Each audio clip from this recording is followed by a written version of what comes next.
Simon, why do you think privatizing SaskTel would mean higher prices for consumers in Saskatchewan?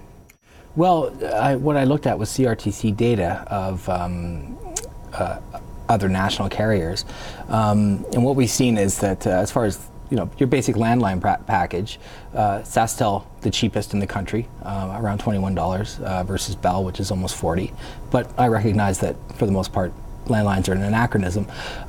But even when we get into wireless data packages, 1 gigabyte packages, SaskTel very competitive with everyone else. And then when we get into 10 gigabytes or unlimited, SaskTel is the cheapest in the country. And I think what it's important to note is those places that have regional carriers like a SaskTel or an MTS, according to the CRTC, have prices that are between $50 and $75 per month less than equivalent plans in Ontario, BC, and Alberta. When it comes to coverage, the provincial government has said that it feels that we could get better coverage through privatizing SaskTel. What are your thoughts on that? Well, what we've seen, SaskTel has about, its 4G network covers about 56% of the province. Its 3G network covers almost 98% of the province.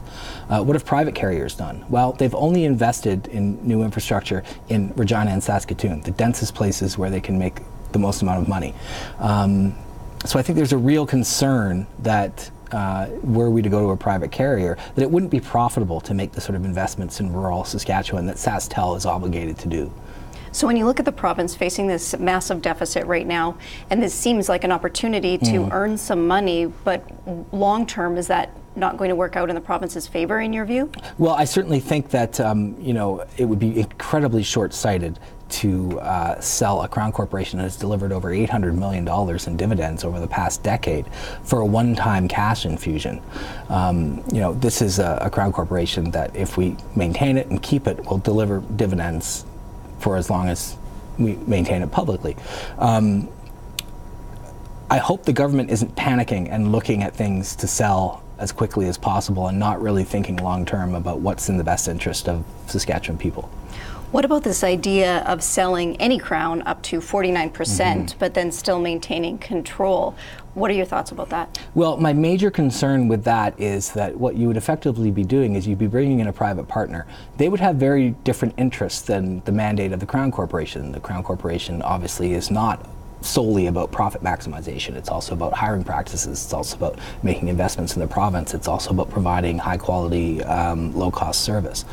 My concern is if you had a private partner that controlled almost 50% of the Crown Corporation, that they would influence the practices of the Crown, and it would stop doing those sort of important public services that SaskTel does, like invest in rural infrastructure, even if it is unprofitable. We've heard the Premier say this won't happen without an okay from the people of Saskatchewan, a referendum. Would you feel better about it if the majority of people in this province said they would like to privatize SaskTel? Well, certainly, I'm glad that the Premier has decided that this is something he can't do by fiat. There has been, I think, a lot of criticisms and concerns about the practicalities of holding a referendum. I would prefer to see the government run on this in the next election. This is a really important decision. If they feel really strongly about it, let's wait a couple years. This is our Crown Corporation. I think people should be able to make their decisions heard at the ballot box rather than a referendum. Thanks for your time today, Simon. You're very welcome.